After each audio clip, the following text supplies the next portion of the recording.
Hello. Hello everyone, a very good evening to all of you. Welcome to the एकाग्रता foundation channel bye अड्डा 24/7।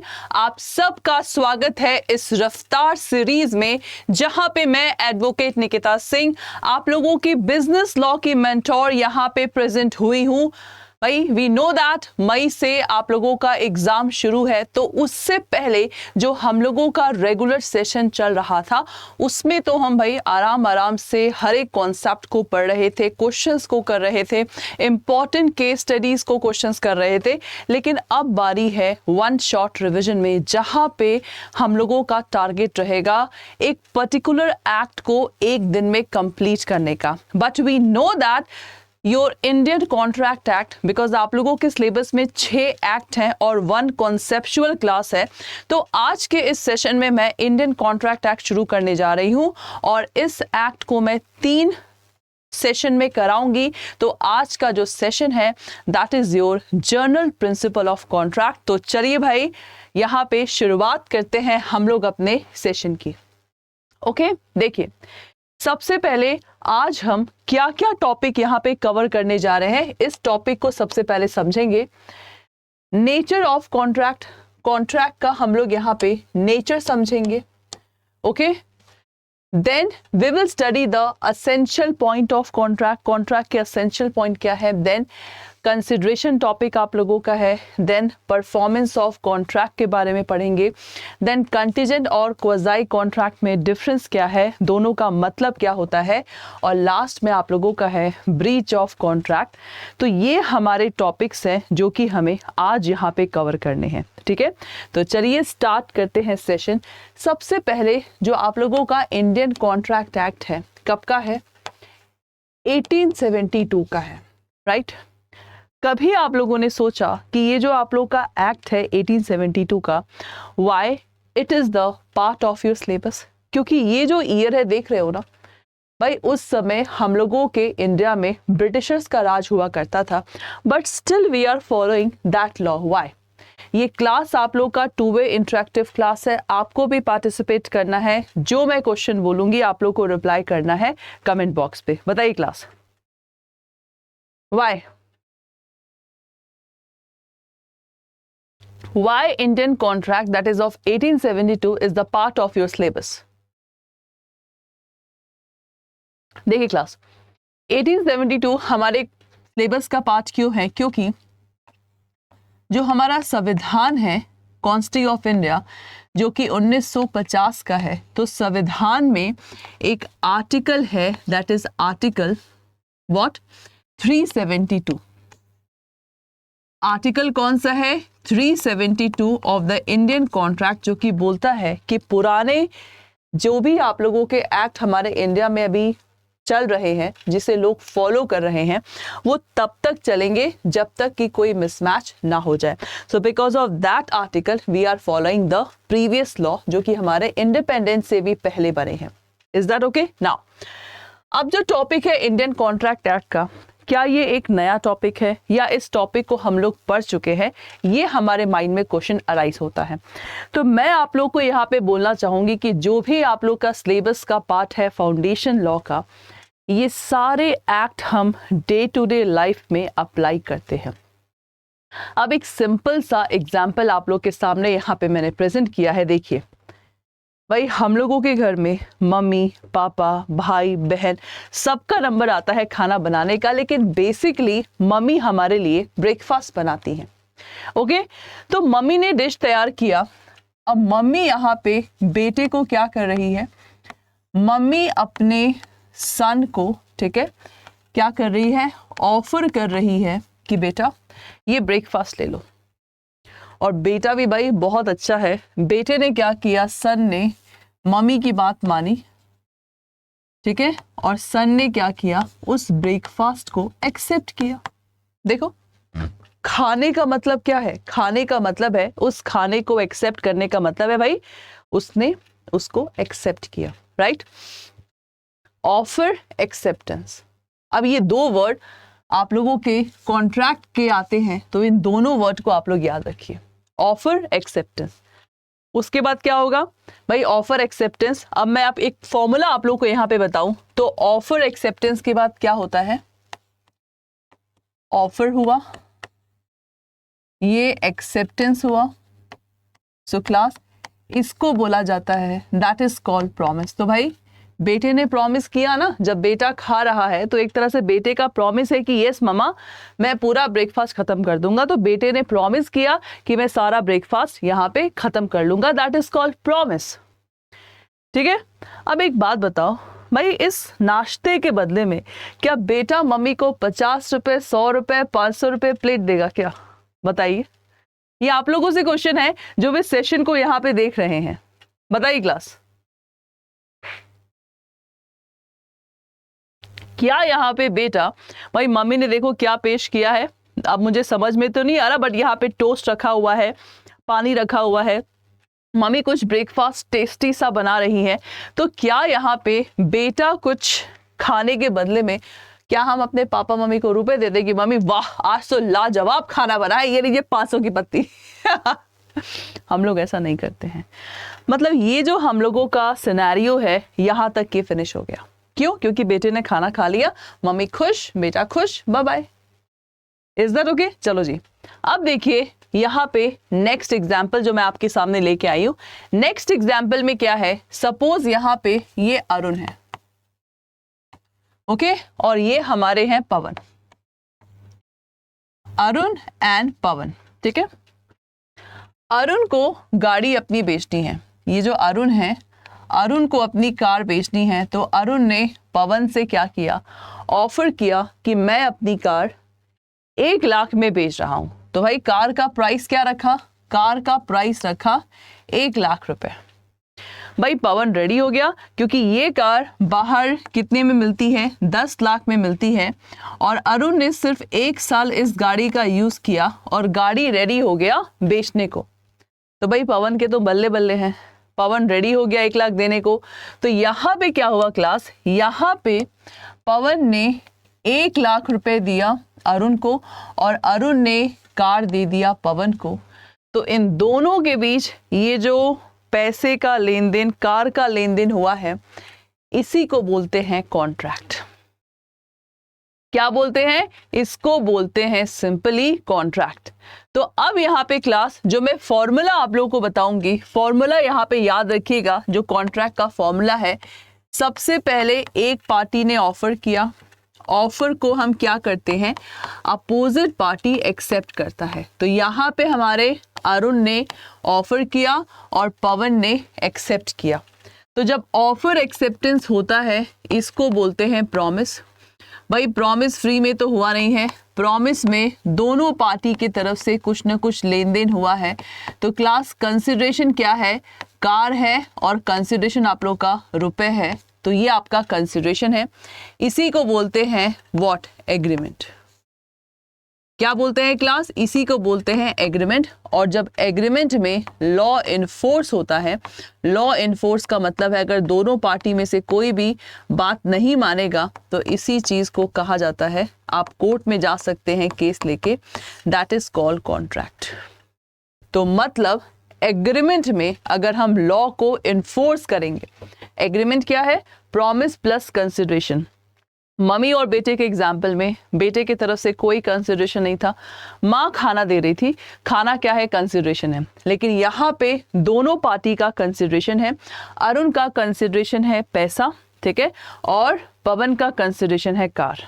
Is that okay? So ये आप लोगों का क्या है, फॉर्मूला ऑफ कॉन्ट्रैक्ट। तो फॉर्मूला ऑफ कॉन्ट्रैक्ट में आप इस चीज को कैसे याद करोगे, ऑफर प्लस एक्सेप्टेंस। जब ऑफर एक्सेप्ट होता है that is equal to promise, promise plus consideration is equal to agreement, और एग्रीमेंट में जब लॉ इन्फोर्स किया जाता है that is equal to called contract. So class ये आप लोगों का कॉन्ट्रैक्ट का फॉर्मूला है जिसको आपको याद रखना है।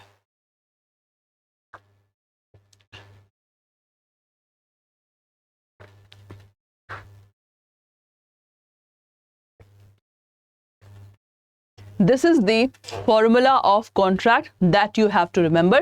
अब इसी फॉर्मूले को मैंने बहुत अच्छे से स्लाइड में मेंशन किया है, लेकिन उससे पहले कॉन्ट्रैक्ट का जो आप लोगों का इंट्रोडक्शन है, that it come into force on 1 सितंबर 1872 और ये जो एक्ट आप लोगों का है पूरे इंडिया पे अप्लाई होता है, ठीक है।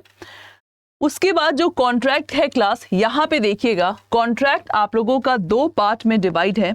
सबसे पहला जनरल प्रिंसिपल ऑफ कॉन्ट्रैक्ट और दूसरा है आप लोग का special principal of contract. General का मतलब क्या होता है, that is apply to everyone, ठीक है।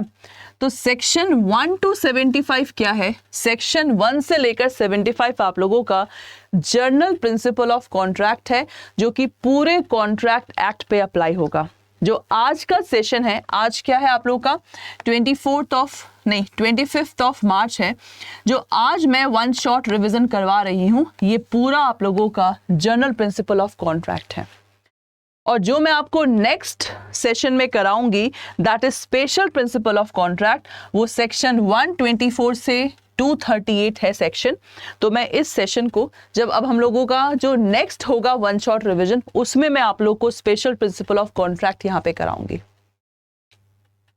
Is that okay? तो ये आप लोग का सेक्शन 124 से 238 है स्पेशल प्रिंसिपल ऑफ कॉन्ट्रैक्ट, जिसमें हम 5 टर्म्स को पढ़ेंगे, indemnity, guarantee, bailment, agency, okay, and this is pledge.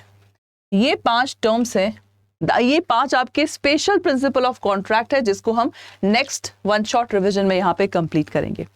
तो अब आप लोग यहाँ पे देखिए क्लास, यहाँ पे कुछ तो मिसिंग है 1 to 75, लेकिन क्लास यहाँ पे 76 से लेकर 123 कुछ नहीं लिखा हुआ है, और टोटल सेक्शन आप लोगों के 266 हैं। तो 239 से 266 सेक्शन कहाँ गया, ये भी आप लोग का मिसिंग है। देखिए ध्यान से, तो भाई ये जो मिसिंग है, ये मिसिंग पार्ट गया कहाँ? क्योंकि जब आप लोग कॉन्ट्रैक्ट एक्ट का जो बेयर एक्ट होता है, बेयर एक्ट का मतलब क्या होता है, जिसे पार्लियामेंट आप लोग का बनाती है, तो जब कॉन्ट्रैक्ट का बेयर एक्ट आप लोग ओपन करोगे ना, तो 76 से 123 जितने भी सेक्शंस हैं वो सब डिलीटेड हैं।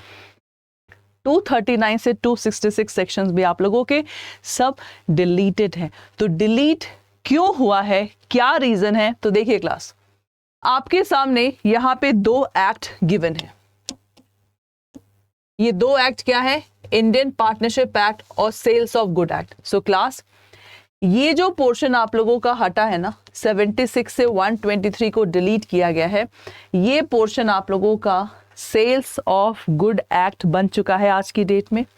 और जो 239 से 266 पोर्शन है, ये आप लोगों का इंडियन पार्टनरशिप एक्ट बन चुका है। यानी कि आज के डेट में इंडियन कॉन्ट्रैक्ट एक्ट आप लोग का अलग है, इंडियन पार्टनरशिप एक्ट आपका अलग है, और सेल्स ऑफ गुड एक्ट आप लोगों का अलग है। तीनों एक्ट आप लोगों के क्या है, डिफरेंट है। तो अभी हम कॉन्ट्रैक्ट एक्ट पढ़ रहे हैं, पार्टनरशिप एक्ट भी आप लोग के सिलेबस का पार्ट है, और ये सोगा एक्ट भी आप लोगों के सिलेबस का पार्ट है। सोगा बोले तो सेल्स ऑफ गुड एक्ट। तो इन दोनों एक्ट को रिमूव करने का बेसिक रीजन यही था कि भाई पार्टनरशिप से रिलेटेड आप लोगों के बहुत सारे केस आ रहे थे, सेल्स ऑफ गुड एक्ट से रिलेटेड आप लोग के बहुत सारे केस आ रहे थे। सो दैट्स व्हाई इसको रिमूव किया गया और आप लोग का ये एक्ट बना। देखिए ध्यान से, सो ये हम लोगों का सिंपल सा कॉन्ट्रैक्ट का एक इंट्रोडक्शन है, जो कि आप लोग को जानना बहुत ज़रूरी है। आज एक एक पार्ट हम लोग करेंगे, so that we can easily understand what exactly the special principal of contract and general principal of contract में डिफरेंस क्या है। Done class? तो ये जो यहाँ पे नोट्स आप लोग के सामने मैंने प्रेजेंट किया है, एक तरह से सब्जेक्टिव वे में भी अगर कोई भी आप लोग का क्वेश्चन आता है तो आप लोग उसको ऐसे आंसर राइटिंग में लिख सकते हैं। तो आप लोग इसको उस वे में पढ़िएगा, ठीक है। अब देखो क्लास, अब हम लोगों का है जनरल प्रिंसिपल ऑफ कॉन्ट्रैक्ट, जो कि 1 to 75 है। इसको हमें यहाँ पे डिटेल में पढ़ना है, ठीक है। तो देखो, जर्नल वर्ड का मतलब क्या होता है? जर्नल वर्ड का मतलब होता है दैट इज सबके लिए। जैसे यहां पे मैं आपको क्या पढ़ाऊंगी, जब आप लोग ऑफर पढ़ाऊंगी, एक्सेप्टेंस क्या होता है ये पढ़ाऊंगी, आप लोगों को प्रॉमिस पढ़ाऊंगी, आप लोगों को एग्रीमेंट पढ़ाऊंगी, कॉन्ट्रैक्ट पढ़ाऊंगी, तो ये जो टर्म्स है ना, दीज आर जर्नल टर्म्स जो कि कॉन्ट्रैक्ट के हर एक सेक्शन में अप्लाई होगा, इसीलिए इसको जर्नल प्रिंसिपल ऑफ कॉन्ट्रैक्ट कहा जाता है। तो जो आपकी कॉन्ट्रैक्ट की पूरी बुक है ना, पूरी बुक में आप लोगों का ये सारे टर्म्स अप्लाई होंगे, इसलिए इसको जर्नल प्रिंसिपल ऑफ कॉन्ट्रैक्ट कहा जाता है। ठीक है, अब देखिए ये फॉर्मूला हम लोगों ने ऑलरेडी यहाँ पे कंप्लीट कर दिया है। Offer plus acceptance is equal to promise. ठीक है, प्रॉमिस में अगर हम कंसिडरेशन लेंगे क्या बनेगा, एग्रीमेंट। एग्रीमेंट में लॉ इनफोर्स होगा, दैट इज कॉल्ड कॉन्ट्रैक्ट। याद रखिएगा, एग्रीमेंट आप लोगों का सोशल और डोमेस्टिक एग्रीमेंट होता है। एग्रीमेंट आप लोगों का रिलीजियस एग्रीमेंट भी होता है। ठीक है, और एग्रीमेंट आप लोगों का लीगल एग्रीमेंट भी होता है। तो क्लास हम लोगों को पढ़ना क्या है, हम लोगों को लीगल एग्रीमेंट यहाँ पे पढ़ना है। ध्यान से देखिएगा, that is very much important.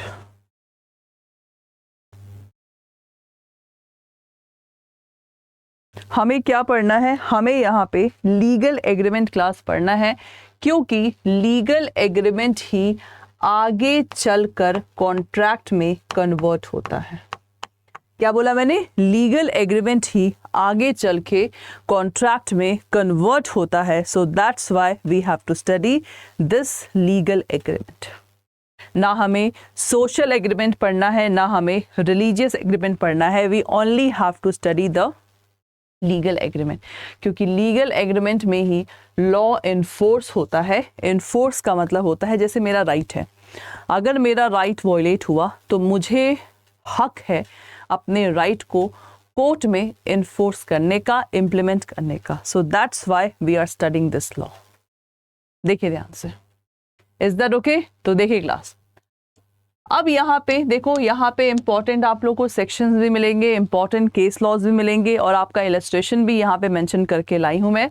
तो सबसे पहले अब आप लोगों ने कॉन्ट्रैक्ट का डेफिनेशन तो यहाँ पे पढ़ लिया। सो कॉन्ट्रैक्ट बोले तो an agreement enforceable by law that the right and obligation rising out of contract must be enforceable in a court of law. So this is called contract. ये आप लोगों का कॉन्ट्रैक्ट का क्या है, डेफिनेशन है। ठीक है, अब क्लास सबसे पहला सेक्शन आप लोगों के पास यहाँ पे आ रहा है, सेक्शन 10। तो सबसे पहले मैं सेक्शन 10 के बारे में आप लोगों को बताना चाहती हूँ that section 10 is a backbone of. Section 10 क्या है आप लोगों का, सेक्शन 10 आप लोगों का backbone of Indian contract act है। बैकबोन क्या होता है भाई, हमारे रीढ़ की हड्डी है। अगर रीढ़ की हड्डी टूट जाए, अगर रीढ़ की हड्डी टूट जाए क्लास, तो क्या इंसान चल सकता है? नहीं। ठीक इसी तरह अगर सेक्शन 10 को यहाँ से रिमूव कर दिया ना, तो कॉन्ट्रैक्ट एक्ट का कोई वजूद ही नहीं है। So because of that reason, Section 10 is known as the backbone of Indian Contract Act. तो Section 10 में क्या चीज़ है आप लोग का, Section 10 में वैलिड कॉन्ट्रैक्ट के असेंशियल पॉइंट है। क्या बोला मैंने, Section 10 में वैलिड कॉन्ट्रैक्ट के असेंशियल पॉइंट्स है। यानी कि आज की डेट में अगर आप लोग शॉपिंग करने जाते हैं, अगर आप किसी रेस्टोरेंट में खाना खाने जाते हैं, स्कूल में एडमिशन लेते हैं, कॉलेज में एडमिशन लेते हैं, आप लोग ऑनलाइन शॉपिंग करते हैं, आप लोग रेलवे का टिकट लेते हैं, फ्लाइट का टिकट लेते हैं, तो जितना भी एग्जाम्पल मैंने आपको बोला, all are the example of valid contract. All are the example of valid contract. अब सपोज फ्लाइट का टिकट है 5,000, बट मेरे अकाउंट से 7,000 कट गए, मेरे साथ धोखेबाजी हुआ, तो ये कॉन्ट्रैक्ट वैलिड नहीं होगा। तो आप लोग को अपने आप समझ में आ जाएगा कि कौन सा कॉन्ट्रैक्ट वैलिड है, कौन सा कॉन्ट्रैक्ट वैलिड नहीं है। That's it. Is that okay? तो अब यहाँ पे क्लास सेक्शन 10 यहाँ पे देख सकते हैं आप लोगों का असेंशियल पॉइंट कौन कौन से हैं। सबसे पहला, सारा एग्रीमेंट कॉन्ट्रैक्ट कहलाएगा कब? सारा एग्रीमेंट कॉन्ट्रैक्ट कहलाएगा कब? जब दोनों पार्टीज के बीच फ्री कंसर्ट है। Free concert of the party. Free consent का मतलब अगर दो बंदे कॉन्ट्रैक्ट कर रहे हैं तो without any pressure they have to do the contract. तो फ्री कंसर्ट का मतलब बिना किसी प्रेशर के अगर दो बंदे कॉन्ट्रैक्ट कर रहे हैं तो वो आप लोग का वैलिड कॉन्ट्रैक्ट कहलाएगा। Is that okay? उसके बाद आप लोगों का है कॉम्पिटेंट टू कॉन्ट्रैक्ट। कॉम्पिटेंट का मतलब भाई जो पर्सन कॉन्ट्रैक्ट करता है ना वो केपेबल होना चाहिए कॉन्ट्रैक्ट करने में। जैसे अगर एक 2 साल का बच्चा क्या कॉन्ट्रैक्ट कर पाएगा? आप लोग हंसोगे, मैम ने कौन सा एग्जाम्पल दे दिया? The answer is no. तो भाई 18 प्लस एज होना चाहिए अगर कोई भी बंदा कॉन्ट्रैक्ट करता है। वो बंदा साउंड माइंड होना चाहिए। तो भाई हम सब साउंड माइंड है, we can understand what is right what is wrong, okay?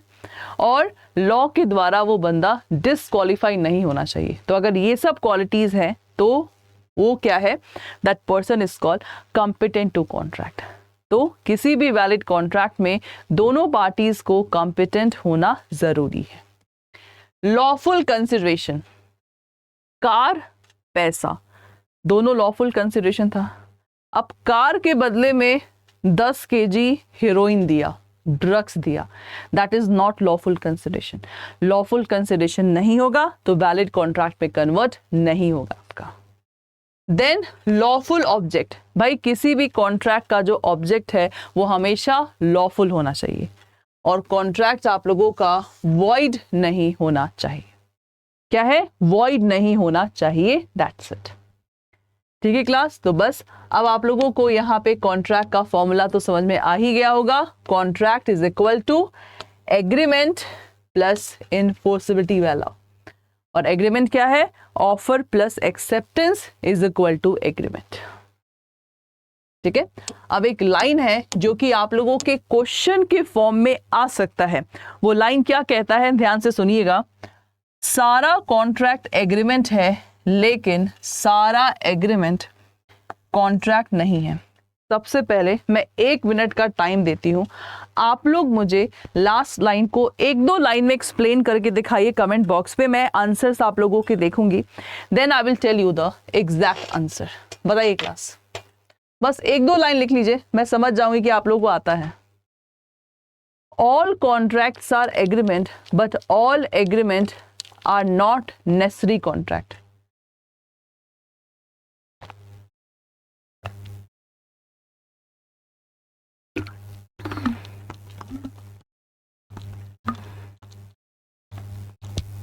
बताइए क्लास,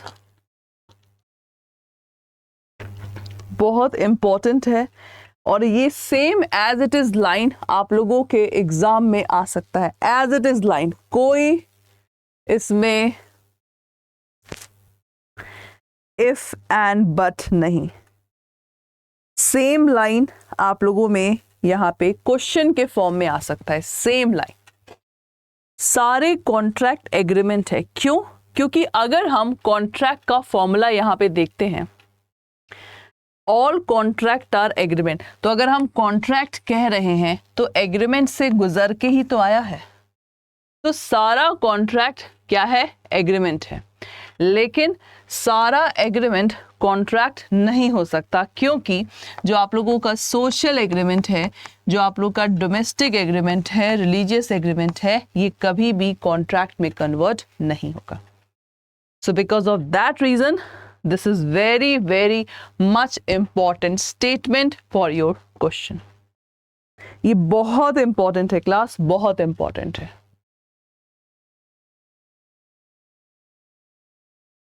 तो यहाँ पे आप लोगों ने मीनिंग ऑफ कॉन्ट्रैक्ट देख लिया। ठीक है, चलिए नेक्स्ट वन। अब नेक्स्ट क्या है? अब मैं सेक्शन 10 को क्या कर रही हूँ, एक एक वर्ड को एक्सप्लेन कर रही हूँ, जिससे कि आप लोगों का जो जनरल प्रिंसिपल ऑफ कॉन्ट्रैक्ट के सारे टर्म्स है फिनिश हो जाए।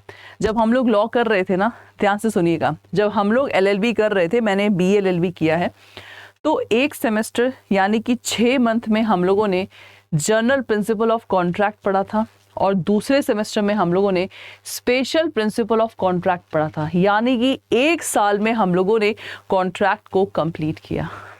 और आज की डेट में वन शॉर्ट रिवीजन में 3 क्लासेस में हम इंडियन कॉन्ट्रैक्ट को फिनिश करेंगे। और आप लोगों के बिजनेस लॉ में कॉन्ट्रैक्ट से ही सबसे ज़्यादा क्वेश्चंस आप लोगों के आते हैं, ठीक है। तो चलिए एक एक लाइन को यहाँ पे एक्सप्लेन करते हैं। सबसे पहला, किसी भी कॉन्ट्रैक्ट में राइट, किसी भी कॉन्ट्रैक्ट में ऑफर होना चाहिए, एक्सेप्टेंस होना चाहिए, दैट इज इम्पॉर्टेंट, ठीक है। तो यहाँ पे आप देख सकते हैं that every contract start with a valid offer. हर एक कॉन्ट्रैक्ट वैलिड ऑफर से शुरू होता है, जो कि ऑफर एक पार्टी करता है and it's unqualified acceptance by the other. Unqualified acceptance का मतलब क्या होता है? जैसे जो एक्सेप्टर है, acceptor will put no condition. क्या बोला मैंने? Acceptor will put no condition. भाई मुझे कार बेचनी है स्नेहा को, तो स्नेहा बेटा अब कार का दाम मैंने 1 लाख रुपए रखा है, क्या तुम डिसाइड करोगे कि निकिता मैम कितने में कार बेचे? The answer is no. So that's why class acceptor will be put no condition. Acceptor को कोई कंडीशन यहाँ पे पुट नहीं करना है, ये आप लोग का इंपॉर्टेंट है। The terms offer should be, जो ऑफर है ध्यान दीजिएगा, क्लियर होना चाहिए, definite and communicated to the offeree. इसका क्या मतलब है? अब सपोज निकिता मैम ने ऑफर किया पवन को कि पवन मैं अपनी कार तुम्हें बेचना चाहती हूँ, मैंने बस इतना ही बोला। अब पवन सोच में पड़ गया कि निकिता मैम कार बेचना चाहती है, अरे निकिता मैम की कौन सी कार है, कितना किलोमीटर चली है, कौन सा मॉडल है, कौन सा रंग है, कितना साल पुराना है? निकिता मैम ने तो ये सब चीज बताया ही नहीं। तो जब निकिता मैम ने सिर्फ इतना बोला कि मैं कार बेचना चाहती हूँ, ये आपका कोई एग्जैक्ट ऑफर नहीं हुआ, ये कोई क्लियर ऑफर नहीं हुआ। तो ऑफर हमेशा क्लियर होना चाहिए, डेफिनेट, एग्जैक्ट, कौन सा मॉडल है, कितना साल चला, कितना किलोमीटर चला बताना है, और ऑफरी को कम्युनिकेटेड। तो अगर मुझे पवन को बेचना है तो मुझे पवन को हर एक चीज कम्युनिकेट करना है। So that's why class offer should be clear, definite and communicated to the offeree, ठीक है। जो पर्सन ऑफर करता है उसको ऑफरर बोलते हैं, जिसको हमने ऑफर किया है उस पर्सन को ऑफरी बोलते हैं। Is that okay?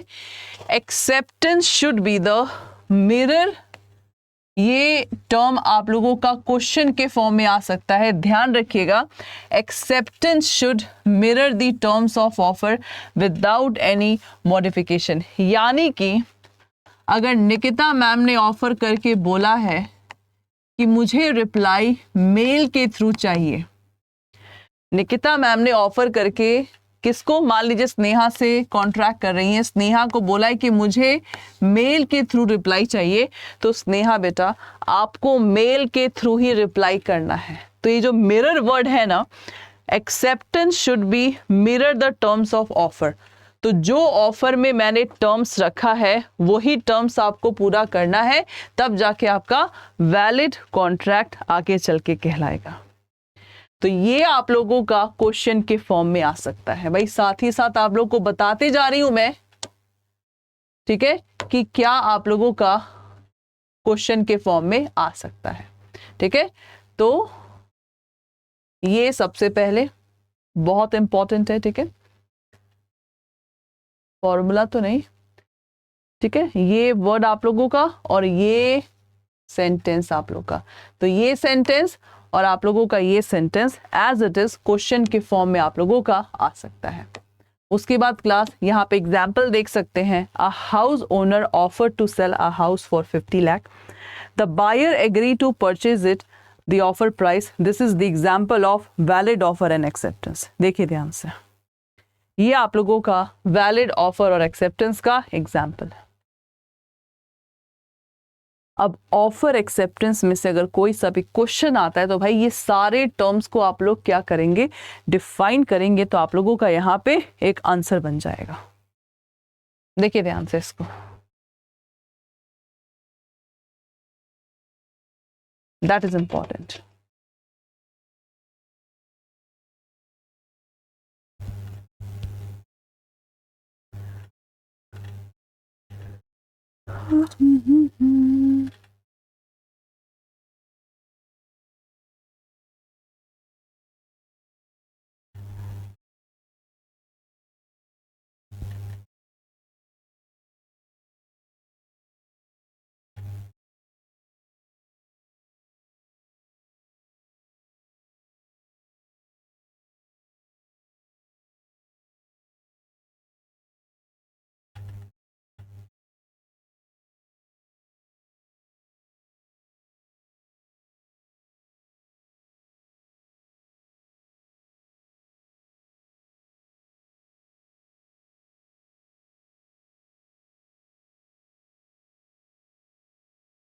Done class?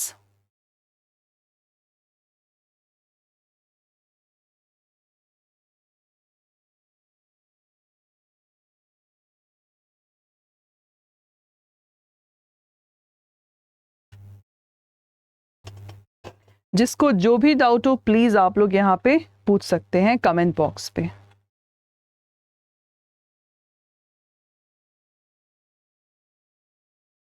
Done? चलो जी नेक्स्ट वन। नेक्स्ट आप लोगों का है intention to create the legal relation. भाई कोई भी कॉन्ट्रैक्ट अगर दो पार्टी कर रहे हैं तो लीगल रिलेशन क्रिएट होना बहुत इंपॉर्टेंट है। जैसे क्लास मैं एक एग्जांपल दे रही हूँ, हस्बैंड वाइफ है, ठीक है, SW होमवर्क नहीं है, SW क्या है, हस्बैंड वाइफ है। हस्बैंड ने बोला बीवी से कि भाई मैं तुम्हें हर मंथ किचन का 10,000 रुपये दूंगा, तुम सारा किचन संभाल लेना, ठीक है। बीवी ने क्या किया, बीवी ने बोला ठीक है, बीवी खुश हो गई। अब हस्बैंड ने 3 मंथ 10,000 रुपये दिए, चौथे मंथ से देना बंद कर दिया। अब आप लोग बताओ क्या बीवी अपने हस्बैंड पे केस फाइल करेगी कि मेरे पति ने मुझसे वादा किया था, वादा पूरा निभाया नहीं? The answer is no. दूसरा एग्जाम्पल, मम्मी ने बोला कि आज रात में मैं छोले भटूरे बनाऊंगी, बच्चे बहुत खुश, मम्मी ने रात में लौकी बना दिया, तो क्या आप मम्मी पे केस फाइल करोगे? The answer is no. So class, intention to create legal relation का सिंपली मतलब क्या है, कॉन्ट्रैक्ट में दोनों पार्टीज के बीच लीगल रिलेशंस क्रिएट होना बहुत जरूरी है। जैसे कि for an agreement to be contract, भाई कोई भी एग्रीमेंट कॉन्ट्रैक्ट कब कहलाएगा? The party need to intend to create legal obligation. Social and domestic usually do not have that intention. जो सोशल चीज़ें होती हैं, डोमेस्टिक चीज़ें होती हैं, वो कभी भी लीगल में कन्वर्ट नहीं होती हैं। Is that okay? तो ये आप लोग का इंपॉर्टेंट है। So agreement between landlord and tenant to rent a house has a legal obligation, where promise to go to the family dinner has no legal obligation. But obvious, Nikita ma'am अगर किसी rent के घर में रहती हैं तो मेरे और लैंडलॉर्ड के बीच में एक वैलिड कॉन्ट्रैक्ट होगा, लेकिन मुझे किसी ने डिनर पार्टी में बुलाया और मैं डिनर पार्टी में नहीं गई, कोई कॉन्ट्रैक्ट आप लोगों का ये नहीं माना जाएगा। Is that okay? तो ये आप लोग का इंपॉर्टेंट टर्म, ठीक है। चलिए नेक्स्ट, तीसरा है भाई लॉफुल कंसिडरेशन। तो कंसिडरेशन का मैंने आपको मतलब क्या बताया था, कंसिडरेशन आप लोगों का एक अलग से टॉपिक भी है। तो कंसिडरेशन बोले तो समथिंग फॉर समथिंग, जैसे यहाँ पे क्या गिवन है, कंसिडरेशन बोले तो valuation between the parties including money, goods, services, promise. तो ये आप लोग का कंसिडरेशन का एग्जाम्पल हो सकता है money, goods, services, promise. It is real, it must be legal, legal होना चाहिए, इमोरल और लॉ के द्वारा प्रोहिबिटेड नहीं होना चाहिए। समझ में आ गया? अब देखिए, in consideration of erecting an apartment, क्या है, in consideration of erecting an apartment the contractor agree to receive 20 lakh in a cash, the money paid and the service of construction involve the proper consideration. Exactly, मैंने भाई घर बनाने के लिए 20 लाख रुपए दिए, बहुत बढ़िया घर बनाया, that is the lawful consideration. लेकिन कहानी यहां पे अभी खत्म नहीं हुई है। तो कंसिडरेशन को मैं अपनी लैंग्वेज में क्या बोलती हूं, बहुत सिंपल लैंग्वेज में, that is something for something, कुछ के बदले कुछ, that is called consideration. It means price of the promise. Ma'am ये तो हमें समझ में आ गया, मैम इसमें पढ़ना क्या है, आप ध्यान से सुनिए, इसमें पढ़ना क्या है। इसमें आपको पढ़ना है दैट कोई भी एग्रीमेंट जिसमें कंसिडरेशन नहीं है वो वॉइड कहलाता है। जिस एग्रीमेंट में कंसिडरेशन नहीं रहेगा वो एग्रीमेंट वैलिड नहीं कहलाएगा, वॉइड कहलाएगा।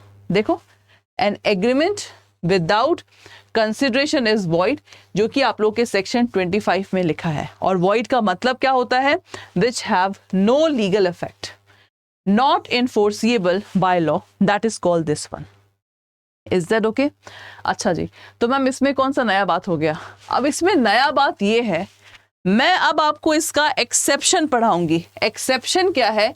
Agreement without consideration is valid. क्या है? Agreement without consideration is valid, मतलब उस सेंटेंस का अपोजिट। अभी मैंने बोला agreement without consideration is void, but अब मैं बोल रही हूं agreement without consideration is valid. Is that okay? तो भाई इसका मैम एक्सेप्शन का कोई एग्जाम्पल? यस, एग्जाम्पल है जैसे क्लास, पहला एग्जाम्पल, कोई भी एग्रीमेंट नेचुरल लव और अफेक्शन में हुआ है। जैसे एक फादर ने अपने बेटे को एक घर गिफ्ट किया, ठीक है, और वो प्रॉपर रिटन एग्रीमेंट में था, रजिस्टर्ड था, रिटन था, तो ये आपका वैलिड कॉन्ट्रैक्ट कहलाएगा फादर और सन के बीच में। So this is the first exception. So agreement made out of natural love and affection between the party which are near relation to each other, it is writing and register। तो सबसे पहला exception कि भाई agreement जिसमें एक party consideration नहीं दे रहा है, ठीक है, एक पार्टी जो कंसिडरेशन नहीं दे रहा है, तब भी वो आप लोगों का क्या कहलाएगा? वैलिड कॉन्ट्रैक्ट कहलाएगा। तो सबसे पहला आप लोगों का एक्सेप्शन यहां पे है। सबसे पहला एक्सेप्शन यहां पे है।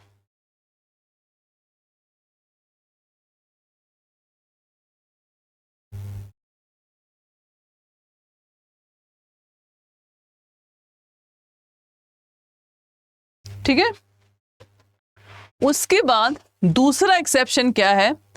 A person promise to compensate a person who have already done something voluntary for the promisor is enforceable at law. मतलब निकिता मैम की घड़ी नीचे गिरी थी, स्नेहा को निकिता मैम की घड़ी मिली, निकिता मैम को बोला कि मैम ये आपकी घड़ी है, निकिता मैम ने खुश होकर बोला कि स्नेहा ये 1 लाख की घड़ी थी, मैं तुम्हें 10,000 रिवॉर्ड दूंगी। That is enforceable by law, मतलब निकिता मैम ने जो कहा है, निकिता मैम को वो इम्प्लीमेंट करना पड़ेगा, मैं आपको 10,000 रुपये दूंगी ही दूंगी। So this is the second exception जहां पे एग्रीमेंट बिना कंसिडरेशन के आप लोग का वैलिड कहलाएगा। देखिए ध्यान से, तो भाई जब घड़ी दिया था आपके तरफ से, मेरे तरफ से कोई कंसिडरेशन नहीं था, but still that will be called a valid contract guys.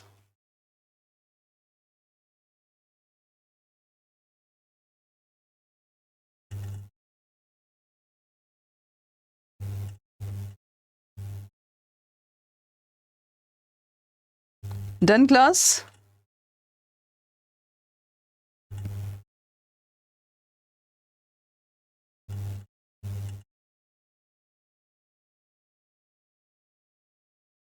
Okay, तो ये आप लोगों का एक्सेप्शन है, इसको याद रखिएगा, बिकॉज कंसिडरेशन का आप लोगों का अलग से चैप्टर भी है यहाँ पे। ठीक है, अब देखिए कैपेसिटी ऑफ पार्टी, भाई को जो भी बंदा कॉन्ट्रैक्ट करता है, माइनर बिल्कुल नहीं होना चाहिए, साउंड माइंड होना चाहिए, और लॉ के द्वारा डिसक्वालीफाई नहीं होना चाहिए। ये तीनों क्वालिटीज होंगी तब जाके बंदा कॉन्ट्रैक्ट कर सकता है। ठीक है, तो हमेशा मेजर मतलब +18 होना चाहिए, साउंड माइंड का मतलब है the person who is capable to understand what is right what is wrong. Done. Next, free concern, भाई कोई भी कॉन्ट्रैक्ट करता है ना, कोई भी बंदा कॉन्ट्रैक्ट करता है, याद रखिएगा, जैसे ए कॉन्ट्रैक्ट कर रहा है बी के साथ, अगर ए ने बी को डराया धमकाया, कोर्जियन का मतलब क्या होता है? डराना, ठीक है। अनड्यू इन्फ्लुएंस का मतलब होता है वश में करना। फ्रॉड का मतलब होता है धोखा देना।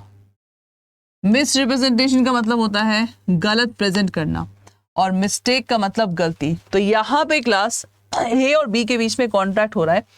अगर ए ने ये कोई सा भी एक चीज किया, कॉन्ट्रैक्ट बन गया, ठीक है, कॉन्ट्रैक्ट बन गया, बट बी के पास राइट है कॉन्ट्रैक्ट को तोड़ने का। तो जब सिर्फ एक पर्सन के पास राइट होता है कॉन्ट्रैक्ट तोड़ने का, उस कॉन्ट्रैक्ट को बोला जाता है वॉइडेबल कॉन्ट्रैक्ट। ध्यान दीजिएगा, क्या बोलते हैं? That is called voidable contract. तो देखिए, the contract is voidable at the option of aggrieve party. Aggrieve का मतलब विक्टिम। तो विक्टिम कौन है? बी आप लोग का विक्टिम है। देखिए ध्यान से, that is important.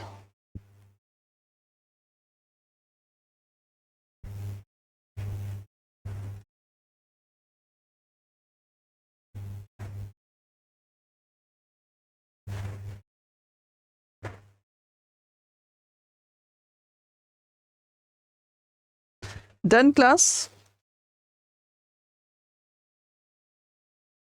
So I hope so. This is clear to all of you. Now the next one, lawful object. तो भाई कॉन्ट्रैक्ट में हमें मालूम है कि जो आप लोग का ऑब्जेक्ट होना चाहिए वो हमेशा लॉफुल होना चाहिए। The object of the contract must be lawful, not against the public policy, immoral, illegal. अगर अनलॉफुल है तो कॉन्ट्रैक्ट हमारा क्या हो जाएगा? कॉन्ट्रैक्ट वॉइड हो जाएगा। देखिए ध्यान से, एग्जाम्पल देखो, an agreement to smuggle a good is void, the object is illegal. Contract में सर्टेनिटी और क्लियरिटी होना चाहिए, मतलब सारे टर्म्स क्लियर होने चाहिए, नॉट वेग्यू एम्बिगुअस, मतलब अनसर्टेन।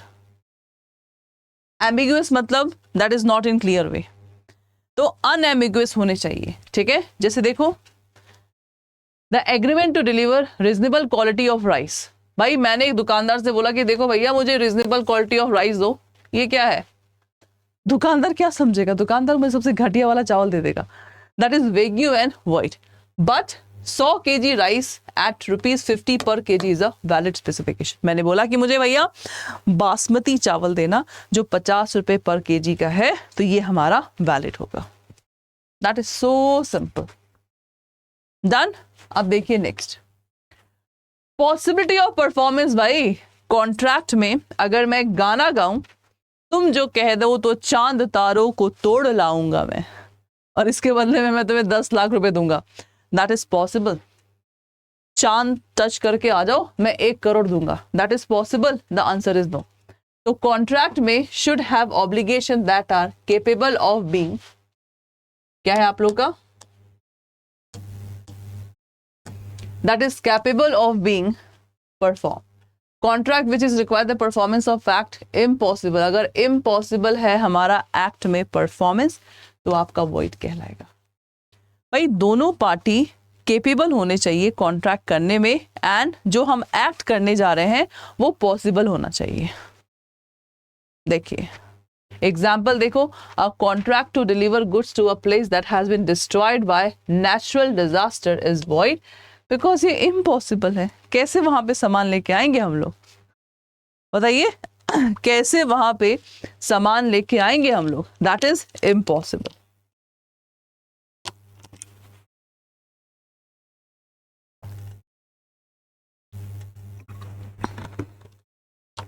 ठीक है, डन क्लास। चलो नेक्स्ट वन। नेक्स्ट क्या है? Compliance with the legal formalities. Contract में अगर 2 पर्सन भाई आपस में कॉन्ट्रैक्ट कर रहे हैं, जो जो लीगल फॉर्मेलिटीज है they have to done, they have to do. देखिए some contract are governed by specific legal formalities. जैसे अगर आप ऑनलाइन शॉपिंग करते हैं, अमेजोन से कुछ सामान खरीदते हैं, तो आपको लीगल फॉर्मेलिटीज पहले फुल करना पड़ेगा। कौन सा साइज, कौन सा ब्रांड, पे करना पड़ेगा या सीओडी करना पड़ेगा या बाद में पे करो, तो ये सारी फॉर्मेलिटीज पूरी करनी पड़ेंगी, तब जाके कॉन्ट्रैक्ट आप लोगों का वैलिड कहलाएगा। देखिए ठीक है। उसके बाद agreement not expressly declare to be void. भाई एग्रीमेंट हमारा वॉइड डिक्लेयर नहीं होना चाहिए। जैसे अ बेटिंग कॉन्ट्रैक्ट, बेटिंग मतलब सट्टेबाजी, has been declare to be void under section 30। भाई अगर मैंने कहा कि इंडिया जीतेगी, मैं 10 लाख रुपए दूंगी, स्नेहा ने कहा कि मैम पाकिस्तान जीतेगी, मैं आपको 10 लाख रुपए दूंगी, ये क्या है? This is void. सट्टेबाजी हमारे इंडिया में गुनाह है। तो ये हमारे असेंशियल पॉइंट्स ऑफ कॉन्ट्रैक्ट यहाँ पे पूरे फिनिश हुए हैं। अब यहाँ पे एक क्विक रिवीजन हम लोगों ने क्या पढ़ा है, फटाफट 1 मिनट में आप लोग यहाँ पे पढ़ लीजिए।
सो क्लास यहाँ पे एक जस्ट ये क्विक रिवीजन है that there must be 2 parties.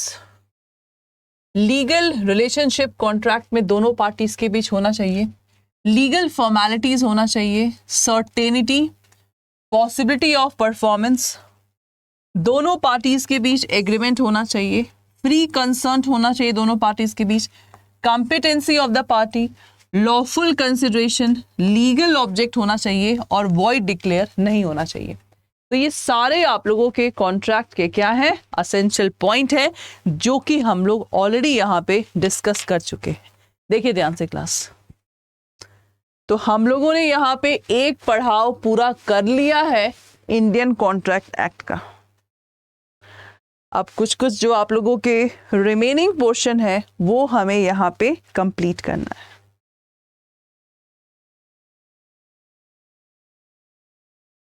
ठीक है, कुछ कुछ जो रिमेनिंग पोर्शन है वो हमें यहाँ पे कंप्लीट करना है। डन। अब देखिए परफॉर्मेंस ऑफ द कॉन्ट्रैक्ट, ये क्या होता है? देखो बहुत सिंपल वर्ड है आप लोगों का, परफॉर्मेंस ऑफ द कॉन्ट्रैक्ट। जैसे क्लास देखिए, मान लीजिए यहाँ पे ए पर्सन है और ये बी पर्सन है। ए ने बी को बोला कि भाई तुम्हें ये पेंटिंग बनानी है, ठीक है, और इस पेंटिंग के बदले में ए कितना देगा, 50,000 रुपए देगा बी पर्सन को। तो मतलब इस कॉन्ट्रैक्ट में दोनों पार्टी को अपना अपना काम परफॉर्म करना है। बी को पेंटिंग बनानी है, that is the performance of B that he have to participate, और ए का परफॉर्मेंस है 50,000 रुपए देना। तो यही तो कहते हैं परफॉर्मेंस ऑफ कॉन्ट्रैक्ट।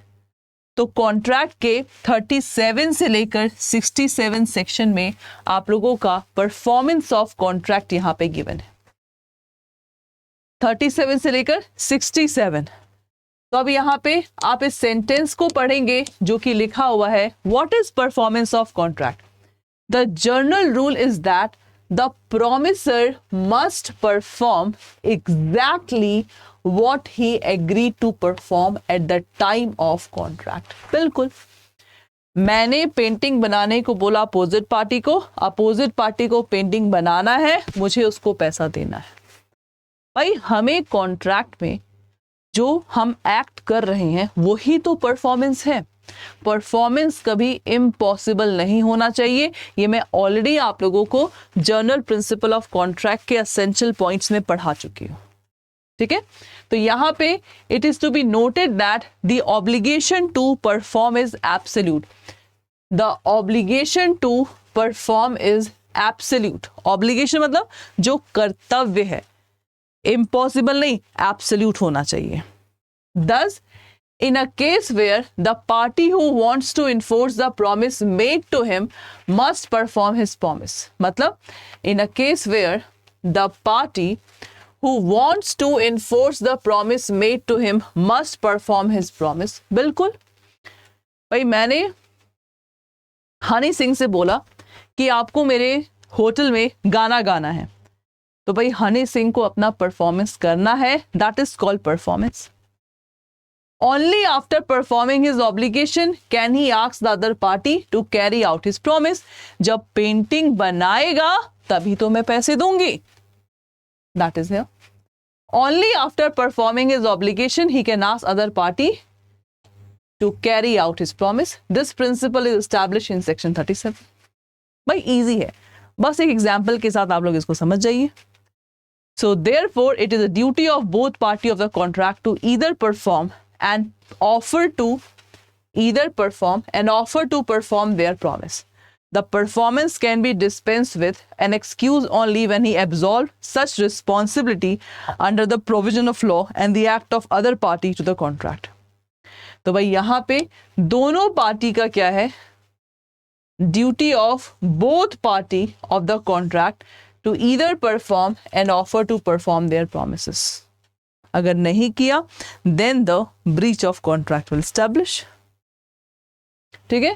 तो यहां पे सबसे पहले सेक्शन 37 में देखो क्या लिखा हुआ है, द पार्टीज,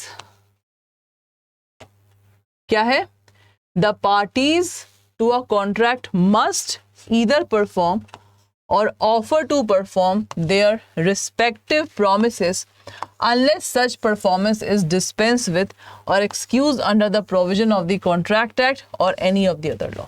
That's it. तो यहाँ पे कॉन्ट्रैक्ट के जितने भी एग्जाम्पल है, सपोज आप कहीं मूवी देखने जाते हैं तो भाई मूवी देखना आप लोग का परफॉर्मेंस है, टिकट का पैसा पे करो, और मूवी थिएटर का परफॉर्मेंस है कि वो आपको मूवी देखने को अलाउ करे, दैट इज कॉल्ड परफॉर्मेंस। तो परफॉर्मेंस आप लोगों का अकॉर्डिंग टू द कॉन्ट्रैक्ट हमेशा होना चाहिए।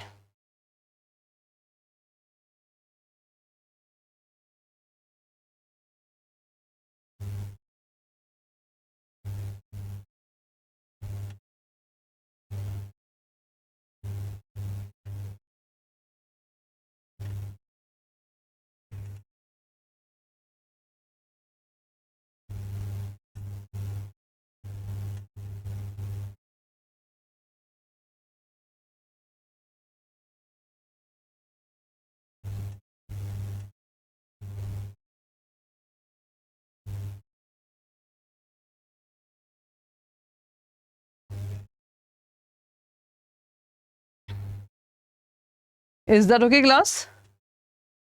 जिसको जो भी डाउट हो प्लीज आप लोग यहाँ पे कमेंट बॉक्स पे डाउट्स को पूछ सकते हैं।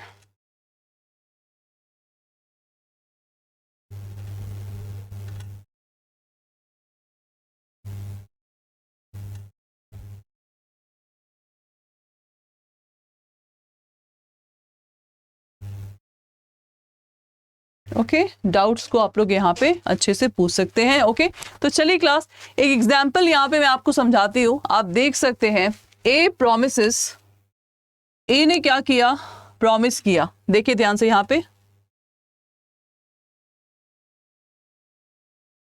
ए promise to deliver goods to B, तो यहाँ पे दो पार्टी हैं, on certain day on payment of ₹1000 goods deliver करना था, और कितना प्राइस था, 1000 प्राइस था। A dies before that day, भाई ए ने प्रॉमिस किया कि वो गुड्स डिलीवर करेगा, लेकिन डिलीवरी से पहले ही ए क्या हो गया, मर गया। A representative are bound to deliver the goods to B, तो जो ए का रिप्रेजेंटेटिव है, मान लो उसका बेटा था he is bound to deliver the goods to B and B is bound to pay ₹1,000 to A's representative. तो यहाँ पे भाई जिनके बीच कॉन्ट्रैक्ट हुआ था A और B के बीच में, तो यहाँ पे A मर गया तो A का सपोज बेटा है X, तो बेटा क्या करेगा, परफॉर्मेंस करेगा। तो ये सब चीज़ ना कॉन्ट्रैक्ट में ऑलरेडी आप लोगों का लिखा होना चाहिए, तब जाके हम इस चीज़ को एग्जीक्यूट करेंगे। So that is important one. ठीक है, तो ये आप लोग का इंपॉर्टेंट है। अगेन देखिए दूसरा example, A promises to paint a picture for B by a certain day on a certain price. ठीक है, प्रॉमिस किया। अब A मर गया before the day, the contract can not be enforce either by A's representative. भाई painting है, अब suppose father painting में बहुत एक्सपर्ट है, ज़रूरी थोड़ी ना है कि उसका बेटा भी एक्सपर्ट हो। तो पेंटिंग वाले में अगर A B के बीच में कॉन्ट्रैक्ट हुआ है, पर्सन मर गया जो उसको पेंटिंग बनाना था, उसका बेटा परफॉर्म नहीं कर सकता, तो कॉन्ट्रैक्ट हमारा एंड हो जाएगा। तो यहाँ पे उसका रिप्रेजेंटेटिव परफॉर्मेंस को नहीं कर सकता है। सो ये दोनों एग्जाम्पल आप लोगों को क्लियरली यहाँ पे शो कर रहे हैं that what should be the contract.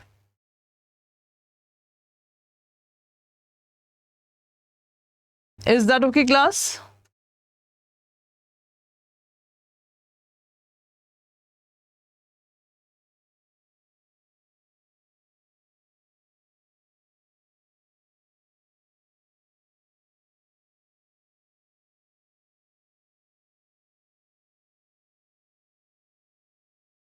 Done? तो ये हम लोगों का सिंपल सा इलस्ट्रेशन है। यहाँ पे परफॉर्मेंस ऑफ कॉन्ट्रैक्ट हम लोगों का सेगमेंट यहाँ पे कंप्लीट हो गया। ठीक है, अब देखिए व्हाट इज कंटीजेंट कॉन्ट्रैक्ट। तो भाई कंटीजेंट कॉन्ट्रैक्ट को समझने के लिए हमेशा मैं कोई चीज आपको समझाती हूँ तो एग्जाम्पल के साथ समझाती हूँ, so that you can easily understand. तो कंटीजेंट कॉन्ट्रैक्ट, सबसे पहले तो ये आप लोग का कॉन्ट्रैक्ट ही है। अब इसको समझने के लिए मैं आप लोगों को ये इंश्योरेंस का एग्जाम्पल समझाऊंगी, जिससे कि कंटीजेंट कॉन्ट्रैक्ट आप लोगों का कंप्लीट हो जाएगा। सपोज ये गाड़ी है, ठीक है, कार। जब भी, और यहाँ पे ये कौन है, ये हमारे पवन है। तो पवन ने भाई गाड़ी खरीदा है। अब गाड़ी का इन्होंने क्या किया, इंश्योरेंस कराया। तो ये आप लोगों का इंश्योरेंस कंपनी है, ठीक है, ये इंश्योरेंस कंपनी है। तो यहाँ पे पवन और इंश्योरेंस कंपनी के बीच क्या हुआ है, कॉन्ट्रैक्ट हुआ है भाई। बट ऑब्वियस ये दोनों आपस में वैलिड कॉन्ट्रैक्ट ही बनाएंगे।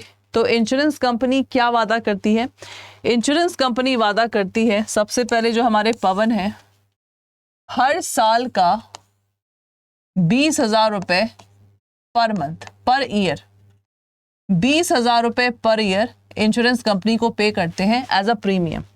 और कंपनी क्या वादा करती है, कंपनी वादा करती है कि अगर आपके कार को कुछ भी हो गया तो 1 साल का कितना इंश्योरेंस है, 1 साल का 2 लाख तक का इंश्योरेंस है। मतलब मान लीजिए कार का एक्सीडेंट हो गया, अब कार में 50,000 का खर्चा आया, तो ये 50,000 कौन देगा, ये 50,000 हमारा इंश्योरेंस कंपनी देगा।